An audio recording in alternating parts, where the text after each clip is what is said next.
Welcome to RAIN, the Real Estate Investor Growth Network with your hostess, Jen Josie. Join like-minded real estate investors and accelerate your business towards greatness. You will hear step-by-step strategies for success, interviews with real estate rock stars, and we will dig deep into past projects where we bear it all, including the good, the bad, and some just plain ugly. So get excited. Here's the bestower of badassery herself, the real Jen Josie. Listener discretion is advised. Hi, and welcome back. I'm Jen Josie, creator of RAIN, the Real Estate Investor Growth Network. Whoop, whoop. On today's episode, we have a guest that will be sharing their badassery. But before we begin, here's today's badassery bestowment, my little badass gift to you. Today's topic is working with wholesalers. For real estate investors looking to maximize their profits and minimize their risks, working with wholesalers can be a game changer. Wholesalers act as intermediaries between sellers and buyers, sourcing off-market properties and offering them to investors at discounted prices. Understanding the significance of collaborating with wholesalers can lead to lucrative investment opportunities and a competitive edge in the market. Here are 5 reasons why you need some wholesalers in your life. Number 1, access to off-market deals. Wholesalers have access to a pool of off-market properties that aren't listed on the MLS or publicly advertised. These off-market deals offer investors the advantage of less competition, potentially leading to better negotiation terms and lower purchase prices. Number 2, time efficiency. Partnering with wholesalers saves investors valuable time by streamlining the property search process. Also, wholesalers handle the legwork of finding and vetting potential investment properties, allowing investors to focus on other aspects of their business. Number 3, built-in network. Established wholesalers often have a vast network of industry contacts, including property owners, real estate agents, and fellow investors. Number 4, negotiation flexibility. Wholesalers typically acquire properties at below market prices, leaving room for investors to negotiate even more favorable terms. Investors can leverage their relationship with wholesalers to negotiate price adjustments, favorable financing terms, or additional incentives, maximizing their return on investment. Number 5, mitigation of risks. Good wholesalers often conduct preliminary due diligence, offering investors insights to potential issues and allowing them to make informed decisions before committing to a purchase. So, collaborating with wholesalers provides real estate investors with access to a unique pool of off-market deals, saving time and offering valuable networking opportunities.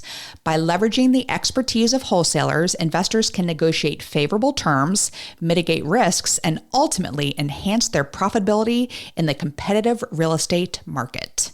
Now, on to today's episode of the Real Estate Investor Growth Network podcast. We have with us my new friend, Ginger Faith. Ginger has been a successful real estate investor for 30 years. She is a real estate broker and builder, CEO of Golden Canyon Properties, and has flipped over 50 houses, 2 of which were featured on HGTV. She bought her first large profitable commercial real estate investment in 1994. She is founder of YourWealthNetwork meetup group and the Women's Wealth Network in the San Francisco Bay Area. I am thrilled to have her on the show, so welcome, Ginger. That applause. Amazing. You didn't know I had 100 other people. Thank you so much for being here. Yes, thank you so much for being here today. And I have been stalking you and looking up all your stuff here, and I just didn't believe you've been in the business 30 years. But tell us, let's go back in time here. When I was 2, I bought my first multifamily. I was 2 years old. Nobody knew how I did it. Exactly. So how did you get started in real estate when you were 2 years old? Yeah, exactly. It was a really fun and exciting journey, honestly. I started reading books. This was the days before the badass podcast, right? No, there was no badass podcast. There was books, and that's what we had. And so I started reading books. I read Unlimited Power by Tony Robbins, which gave me the oomph to do it back in 91. And then I started reading Robert Allen's books, No Money Down. Oh. And he's classic. He was, him and Carlton Sheets really cut the way for a lot of us today. And so I gobbled up books. I've always been a reader, still have been. And Robert Allen had this simple formula. He said, if you buy one house per year for 10 years and you start paying off the mortgages, in 10 years, you'll basically be able to retire. Wow. And I thought, wow, that's easy. That's pretty simple, straightforward, logic. And I said, well, how about if I buy one 6-family house and then I'll beat it? I'll like be catapulted, a few years. So that's what I did. So I bought a 6-family Victorian house. Oh, wow. And it looked like a haunted house. It was like 1886, and but it was really cool. And it was brown on one side, red on the other, green on the other. I think whenever something went on sale, when paint went on sale, the guy just painted. And but it was in a great location. It was in what they call the Highlands, And so the first thing I did was I got a painter to paint it cream, pink, and purple, like a painted lady. And as soon as I did that, I literally had people showing up at the door saying, can I rent? Can I rent? Can I rent? And it was crazy. I was so ignorant at the time. I'm like, well, the apartments aren't ready yet. They're like, okay, we'll fix them ourselves. Just let us get in. And so I would buy spackle and paint. And I would let the tenants. It was like crazy. I would let the tenants go and fix the houses up. But I was not in any way, shape, or form very sophisticated. That I thought about liability, having oh my goodness, working on. But that's what you do when you're 2 years old. Exactly. Where was this located? It was in outside Boston, Massachusetts. Oh, nice. Yeah, so that's where I started, and then at the time, the only insurance company that would insure the haunted house was Lloyd's of London at an outrageous price. And so as soon as I got it painted up and fixed up and rented, I immediately I got a better insurance. And then I pulled cash out and I bought another 6-family. And it just seemed like breathing. It didn't seem like a hard thing to do at the time, but at the time I was like, oh, look at that. I can get more money. And then, so I just did it again, and then I did it again. And then I found a little house, was really dilapidated. And it was owned by the Firemen's Credit Union. And Firemen's Credit Unions didn't usually have foreclosures, but this was a foreclosure. And I just walked in and I talked to the banker back when you could do that, a little tiny, today it's a little more, difficult to do that. But I walked in and I said, I understand you have this house for sale, 12 Della Avenue. I still remember the name, the address. Goodness. And he's like, yeah, the guy foreclosed. It was a train wreck of but it was a cute little lot. And I said, well, would you take, $15,000 for it? And he was like, well, I'll take 18. Oh, my goodness. And I took the money from that first house on a HELOC to pay for it, and then also to pay for the repairs.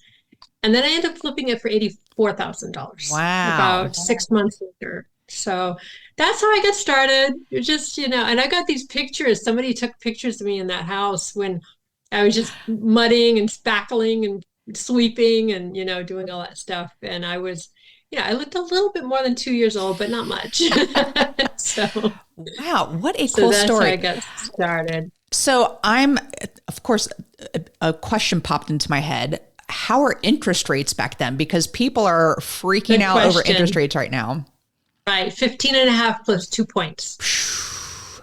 Yep. 15. You just remember those numbers. Yeah, you do. Oh, yeah, I remember. But the good news is, because it was a multifamily, it technically wasn't residential; it was Okay. commercial. And when I say good news, I could only get a variable rate loan. And since quickly the tenants filled the place up, what ended up happening was the mortgage was completely paid. All the expenses were paid. I was able to, and they fixed things up themselves, so I didn't have an expense there. And then the rates started going down. So every month I would look at my statement. I'm like, oh, look at that. It's down $100 and it's down $100. And so it ended up becoming very, even though it was outrageous, it worked. The work, because the price was low, because It was a train wreck place, so it wasn't bad. But yeah, the interest rates were 15.5, and I thought I was getting a great deal. Oh, goodness. And do you still own the Painted Lady?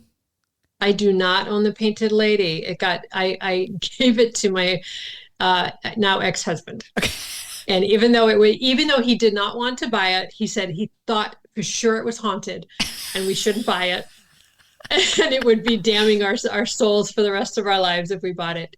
Once it got painted pink and got rented out and it was cash flowing, he changed his mind about that. And in order for me to get the divorce final, I agreed to it. Well, what I like so much about you is that you are all about empowering women, and you have a masterclass that you were putting together, and I want to get into that, but you have such great interview question suggestions here, and there's a couple of them I was like, I gotta hear about this. So One of them is talking about scammers, and there's so many listeners out there listening to this that they are just now getting into real estate investing, and maybe they go on Facebook and someone says, hey, I have this wholesale deal in this location, drop your email below. And then all of a sudden they start getting these emails and it sounds too good to be true. So that's just my experience with scammers. And for me, my number one, if it's a lender and it's, lendingamerica@gmail.com. I'm like, that's a huge red flag for me. So what are some scammers that you have come across in your day? Okay. Yeah, I do love this conversation because it's critical with the internet. Okay, there's two horrible things that have happened with the internet. One of them is the issue we have with children getting taken advantage of because of the internet. That's the big thing. The other one is scamming. Okay, it is, and it's a big deal. It's a big deal. So I have encountered two people from Facebook. They seemed totally fine. They knew the business. That's the thing. They knew the business, but they were 100% scammers. So I did give a class on this. I think this is so important right now, given the widespread information. It's critical. So where do we start with the scammers? The most important thing I think for people to realize is, number one, they're absolutely out there. They're devastating to people, and nobody should be trusted. Honestly, how's that? Nobody should be trusted. Great answer. Okay. Trust then verify. Okay. So number one, if you meet anybody on the internet, they're suspicious, no matter who they are. Okay. And I'm not saying that they're not great people, because I'm a great people and I'm on the internet. Okay. Okay. And you're okay. But we need to do background checks. If we're going to, anytime there's any money transferred, okay, a nickel, okay. And contracts are worthless to a scammer. Okay. Contracts are worthless to a scammer. They'll sign anything. Okay. So yeah, think about that for a minute. Well, because I'm Jen Josie, and the other JJ, Judge Judy, she always says, let's see the contract. So you're saying it's not, they'll sign anything and then they'll turn around and scam you still. Correct. Correct. Wow. So in real estate, what are some scammers that we need to be looking out for? You want names? No, I'm I'm kidding. I'm kidding. Private message me for names. No. They're Rhymes out with. there. They're exactly. Okay, so they are they are knowledgeable about the business. The best ones are knowledgeable. Okay, because they've been scamming for a while, but they keep burning and churning. So the best ones are knowledgeable about the business. They can be very charismatic. Okay, be careful of your emotions. Greed and fear, fear of missing out. Okay, right now we're dealing with situations where we know people are saying that, inventory in many areas is low. Okay, and so if they have a quote unquote deal for you, they may press the buttons, and they're good at that. Okay, they're pressing the buttons of greed and fear. Okay, so it's extraordinarily important to charge neutral your deals. Okay, set your life up so you don't need a deal ever, whatever that means for you. Okay, and that's part of my master class but you never need a deal, because once you need a deal, for whatever reason, you could need a deal emotionally because you want to be a big shot. You could need a deal financially because you want to make something work, right? So there could be so never be in a situation where emotionally you need a deal. You need a deal ever, ever, ever. So that's one thing. Number two, like they're very charismatic, and that charismatic might just be funny. Okay, one of these scammers was just funny, and so he had a big Santa Claus laugh. So people would be charmed and like disarmed.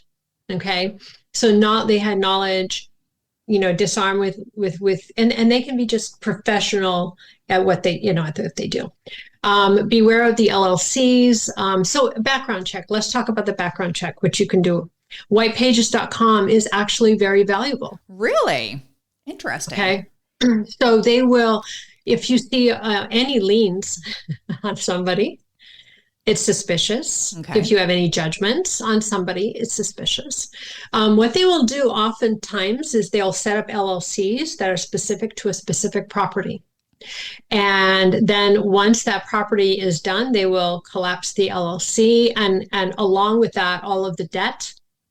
Okay. All of the debt that they owe. Okay. If you see any bankruptcies, anything that's suspicious, just again, coming from a standpoint of like, I don't know this person and I don't trust this person. That's the space to come in, do a background check. And on the property, it's extremely important to do your own numbers. So for example, if they come to you and they say, hey, I've got this property and it's in a great location. It's and we're going to fix it up. We're going to invest $100,000. It's going to be worth $1 million more. And then, and you're like, wow, this is great. And they'll even show you the property, in its dilapidated state. Do a property search. It's not that difficult to do. Okay. So one of the hallmarks I've seen is that the property has got lien after lien after lien after lien. They stack the liens. This is a guy just got some time in prison here in the Bay Area. He was on Flip It to Win It. I don't remember the guy's name, but he was on, he was doing the same thing that I had seen a guy do. And basically what they do is this, they'll go to you, they'll show you the property and they'll say, hey, $100,000, we're going to make it into this. And so you write out the check for $100,000. Maybe it gets recorded. Maybe it doesn't get recorded. Oof. Okay, if it does get recorded, you'll see it on there. Then they'll go to me. They'll get another 100 from me. Maybe it gets recorded. Maybe it doesn't. They'll pocket the money. Ugh. Then and simultaneously, they're getting contractors working on the place. So you think it looks legitimate. The contractor, though, they're banging the nails. Hey, Joe, da, da, da. And then they're either not paying the contractors or they're paying them a tiny bit. And so they're defaulting on the contractors, or they're taking a little bit of your money just to keep that hook in. I mean, it's really, so what you'll see in the title chain is 100, 150, 25, 250. Like you'll see a bunch of liens. And this is a very common scam, and people don't check the title. They just think that they're the only person, JVing with this person on the deal. And yet they've got a string of investors. And then when the deal is done, it's over leveraged in this fancy area but nothing could sustain. This has been done in San Francisco, in Marin County, very expensive areas where people think, oh, this will sell for, and they'll tell you it'll sell for $4 million. It'll sell. But you don't know unless you've done your own due diligence. Right. If you're saying, wait a minute, this guy's saying it's going to sell for that, and I'm looking at the comps and they're 2.5. So those are some of the things that, take a look at the chain of title. Now, talk to people. This is what I love about this network, is that I have protected my friends from some of these guys, because they've come to me and they said, hey, so-and-so wants to JV with me. And I'm like, no, don't do that. And I'll show them what to do, right? It's important that we educate each other and we protect each other, because we're working hard. We're working hard, and so those are some things to, make sure the person has a good reputation, ask around who's done a deal with them, somebody you trust. And honestly, I would get, if I were new in the business right now, I would be looking, who do I trust? Who do I trust? I have my Jedi council, where, before I get into something, what are you saying? Right. I have a great lawyer. I've got a great accountant. I've got my team that, locks down $1 billion worth of inventory a quarter in commercial. So, I talk with them, and I would start only work with people that you trust and who've been referred to your circle. Keep it tight. I would completely stay away from the Facebook people, honestly, for now, until you know what you're doing. There's plenty of good people. Go to REI, real estate investing networks. But again, that's a good place to really be aware, number one, but also collaborate with people, and who has the good reputation. It's critical. It's critical. So did I answer all your questions on that? 'Cause this is well, one quick question for you though. Would a title search help in this situation? Yes, for sure it would. But you don't necessarily have to go pay for a title report. Okay. Anybody who has access to the MLS or the public records through the MLS, like the tax chain, it will show up very quickly. So if you're a realtor, you know how to access the tax record. If you're not a realtor, get a friend who's a realtor who can access the tax record. Right. So yeah, and then you don't have to pay for a title report. But anytime you're going to purchase a property, you're going to want a title report anyway. So that is something to look at for sure. Well, and what you are providing to, especially to women out there with, empowering women and putting together this masterclass, and you're doing a deep dive and everything. This is huge. I mean, I personally know someone who got in a very similar situation in Houston, Texas. And there were people, she just used the same property over and over again, this investor, and then was getting people to lend on certain parts. And unfortunately, a friend of mine got involved in it, but I think they are getting some of their money back, but huge. And it's not something that I've never heard of. So I'm really glad you brought that up. And here I'm talking about like Gmail accounts. Yeah. Because it gets super, super deep. So you mentioned an HGTV show there. And in my intro, I said, you had 2 houses did you flip them that were featured on HGTV? I want to hear a little bit about this. Yeah. Unfortunately, I did not get showcased on the HGTV. The buyer's agent in both cases were showcased by escorting the buyers into the home. Right. So one was a flip. It was stunning. And one was just a remodel, because I am a broker and I was helping out a client renovate a beautiful farmhouse here in, one of them was in a beautiful area of Stockton, California, really high-end area. Just beautiful, Country Club Boulevard. And then the other one was the farmhouse, and it was on 2 acres. So here in the Bay Area, 2 acres is like huge. Gold. Yeah. It was really a big deal. So we renovated the farmhouse, and then we put it on the market for the client. And then the buyer's agent happened to have a deal with HGTV again. And after it was all renovated, and that couple actually did move into the house. On the other one, it was like they chose not to, but they actually HGTV dummied down the first one a little bit because it was like too fancy for the other. It was the House Hunters, and it was a little bit too fancy, and so they dummied it down. And my stager was like riotous about it. Like, you're ruining my staging. So, but they were beautiful, and I was proud of that. It was cool. I just wish I could have been there, but Very cool. Well, I used to work with Tarek El Moussa. He unfortunately had to shut down his coaching program, but we hear about all the HGTV stuff and it's a time suck too for people who are actually doing those shows. So and people always say to me, "Oh, Jen, if you got an HGTV show, I'd love to watch it." I'm like, yeah, I don't, that sounds like a job to me. So it's never happening.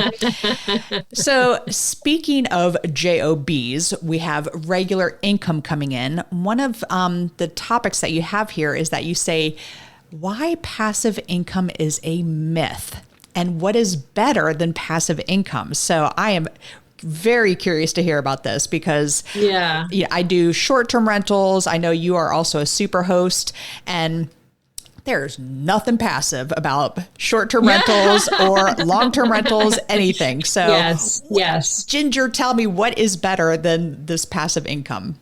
Okay. So the construct of the passive income is if you have like exactly what you're thinking. Okay. You're saying, I'm going to get a rental. They're going to give me rent. I'll tell you a funny story. When I'm going to go back, I'll cross reference it because it's very relevant. You were asking me how I got started. When I found that haunted mansion back in the day that became a painted lady. Before that, I met this wonderful realtor, and he said, "You're a classy lady. You should go in this neighborhood and whatnot." And he says, because I told him I'm looking for a rental, right? And he said, "Oh, my friend just bought a triplex, and all he does is collect rent now, and he's driving a Jaguar." And I'm like, I mean, this is how brilliant I was. I was like, I can collect rent and get a Jaguar. I can do that. I can do that. So that led me down to the path to the haunted house, and the rest is history on that. So that was my I want passive income. And I know a lot of people have that thought as well, right? Okay, it's going to be passive. So so what is better than so the concept is, I have a friend who's a very successful investor, and he said, the quickest way to go broke is to think that your investments are passive, right? Because if you're just going to ignore them, right, then they just fall apart, right? They just fall apart. Great right? point. Yes. Yeah. So that was my point about the passive income being a myth. Now, what is better is being up. Honestly, I wish I had wrapped my head around this earlier. But it's very true. I've seen it. Now I'm starting to shift into this, and that's being a private money lender. Nice. Okay. Being definitely. A private money lender. Again, scammers. Right. Okay. Because the scammers target people who want to be private money lenders. So you got to be very, very careful. So, however, to be a private money lender means the one critical skill you need to learn is how to underwrite. Okay. And so what the banks do is they underwrite. Any of us who ever applied for a home loan, we know, like, oh my God, I'm a mortgage broker. I have processed over 500 loans and originated them. So what do? Bank statements, they want to know your credit cards. They want to see your pay stubs. They call your employer they call your employer the day before closing to make sure you're still working, right? So what are they doing? They're underwriting you. They're underwriting the property. They're getting an appraisal. It's a lot of work. However, once that's done, the bank sits back and collects your money. Yes. And so now we're not taught this. We should be taught this when we're kids. Be a private money lender, learn how to underwrite, because you do it once and then you get passive. Then that's the real passive income, like the banks get. But you've got to be able to vet. Now think about when you're handing over somebody who could be a scammer, your $100,000 or whatever it is. Think about, are you acting like an intelligent underwriter? Or are you being a greedy person or a lazy person who just wants to get a quick quick buck. Right. Oh, you'll get 18%. Again, they can sign anything. You'll get 18% on your income, on your investment. But if you understand how to underwrite, then you do it. It's a one time you're doing this underwriting. And then you're going to see real income. That's the real passive income. It's not the passive income that is touted through rentals and whatnot. And the Jaguar. So perfect example. I never got a Jaguar. I never got that damn Jaguar. I drive a Tesla instead. I do like my Tesla. You out in California, you have Teslas every corner. But so I do have a story of myself where exactly what you just said, oh, sure, I'll pay you 16%. This person wanted to pay me 25% interest. And I was like, what? And it was only a $20,000 loan. But still, I did not do my due diligence. I did not do background checks. I didn't do anything. And I just, he signed the papers. He did this. And so I'm so glad you brought that up, because I have been a victim of that.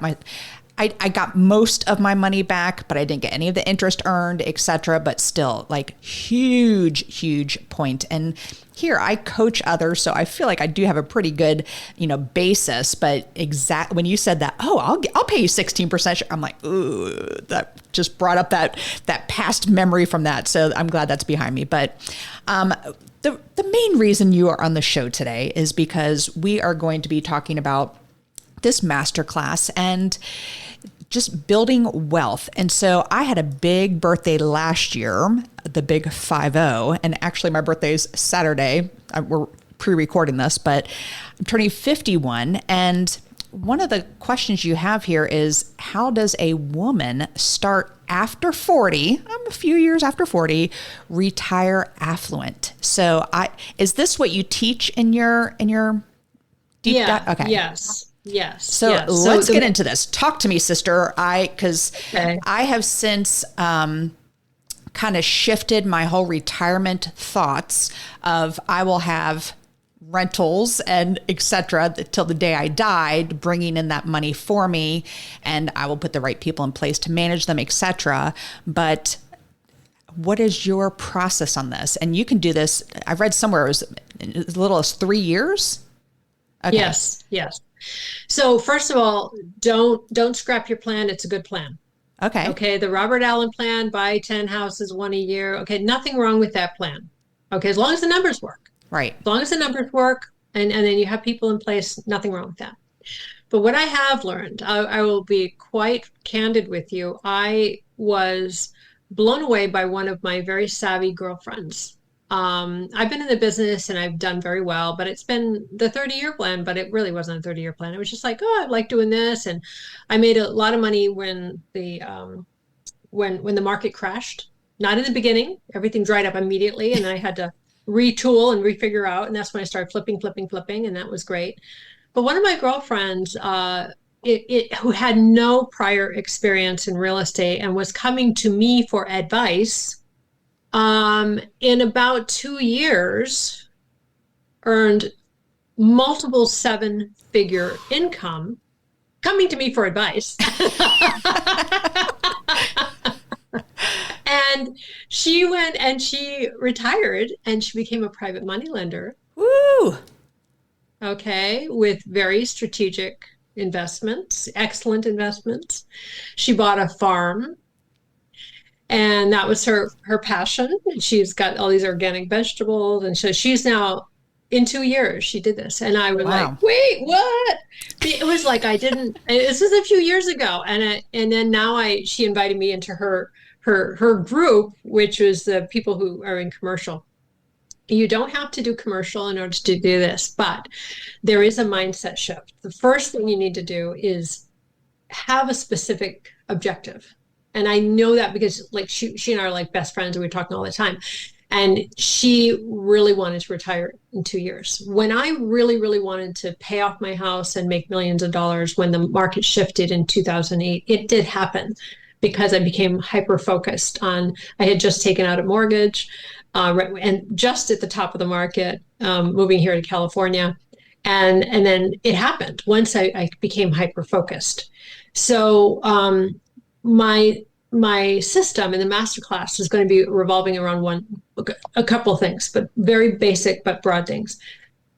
First of all, you need to know what your natural gifts and talents are. What's your natural genius? And how do you plug in that genius? So some of us are natural builders. Some of us are natural analysts. Some of us are natural people persons. Like we love people and we can connect people. All of these gifts can be utilized in order to rocket fuel your success. Because what you do is you focus, once you know exactly what your dominant strengths are, you use that genius and you get people around you to support your weaknesses instead of working on your weaknesses. And then it takes up valuable time to do that.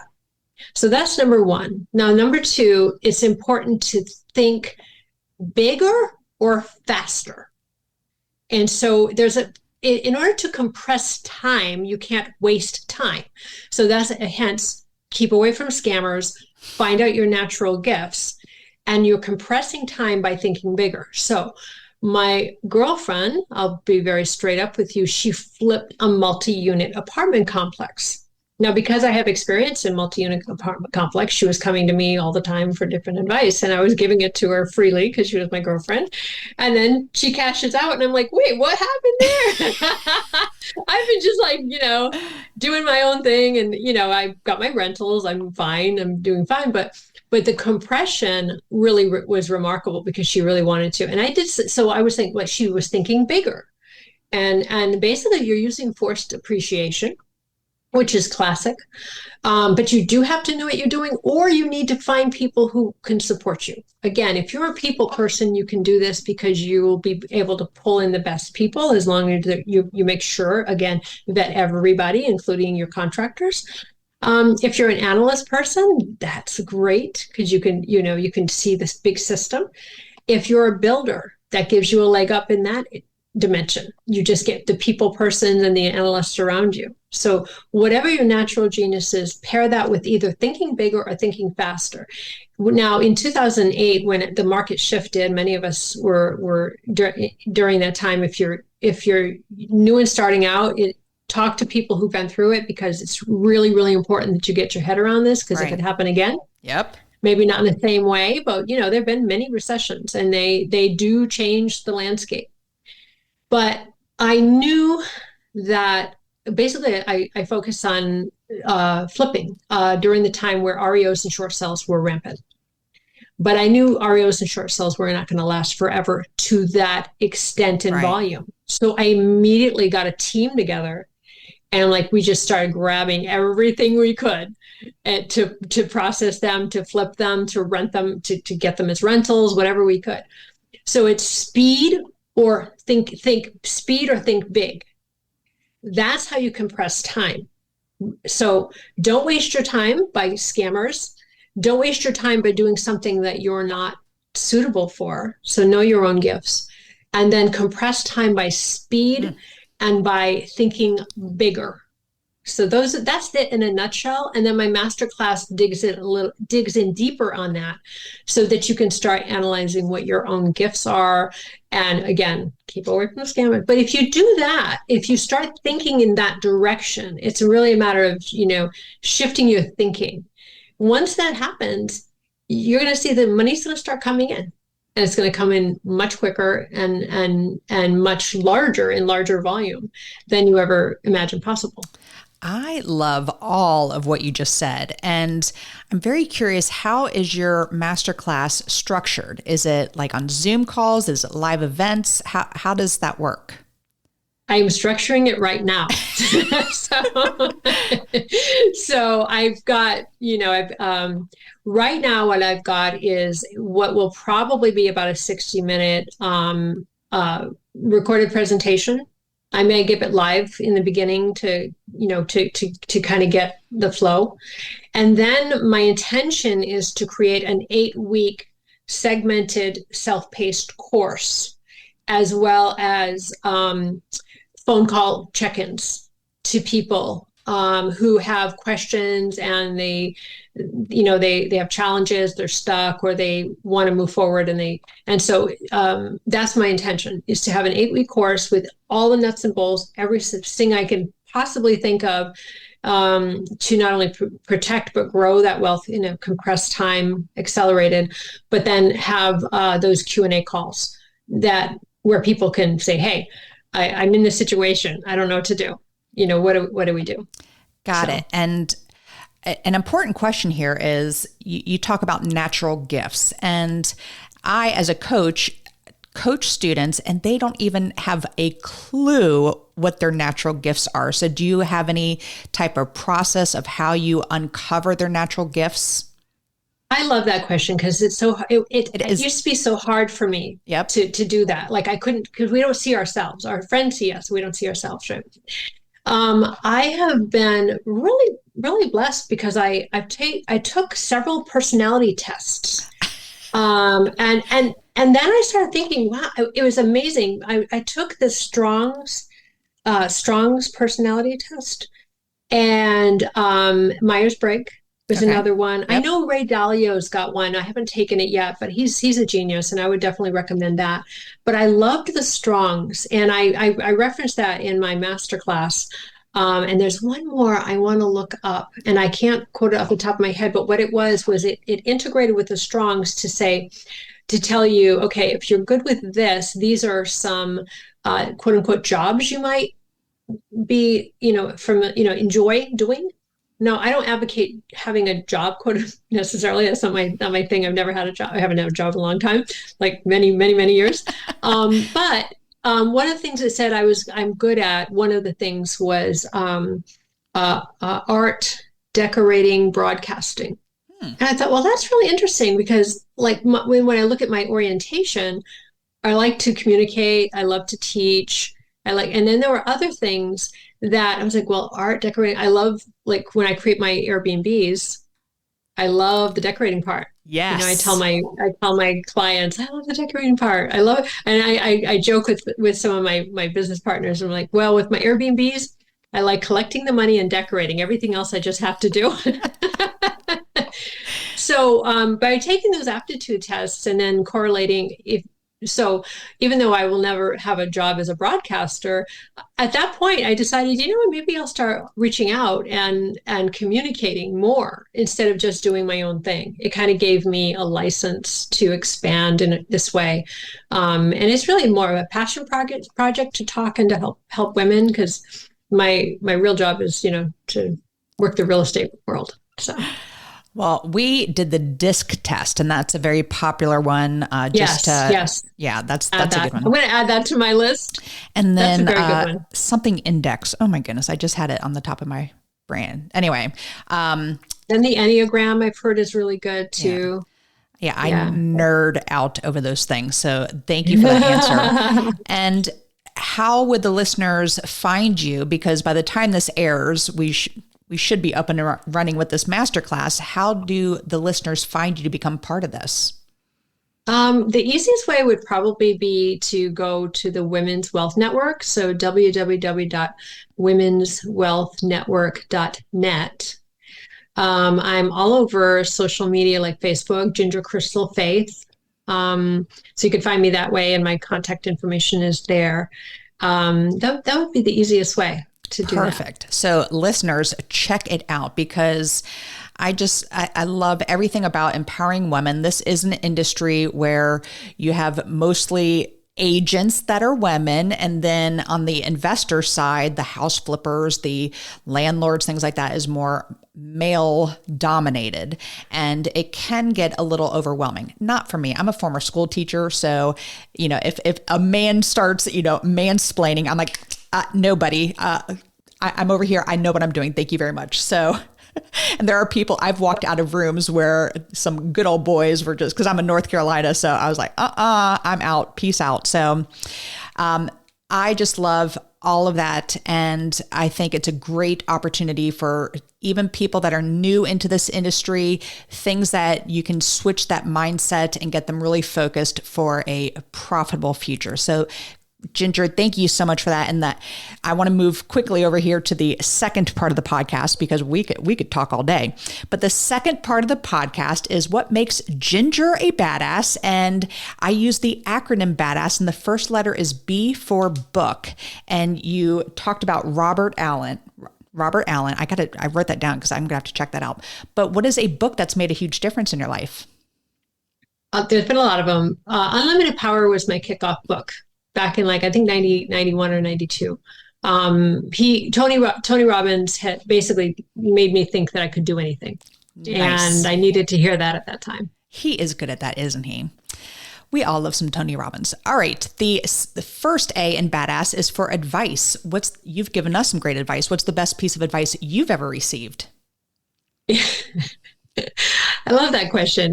There's been a lot of them, of course, but I something made me laugh when I started thinking about that, and that was a great entrepreneur friend of mine said to me when I was in my 20s, "You're going to do some stupid things and you're going to do some smart things. As long as you do more smart things than stupid things, you'll be all right." Excellent advice there. Very, very good. Do more smart things. I love that. All right. The D in badass is for drive. What drives Ginger to be successful? I don't want to live my life thinking what could have been.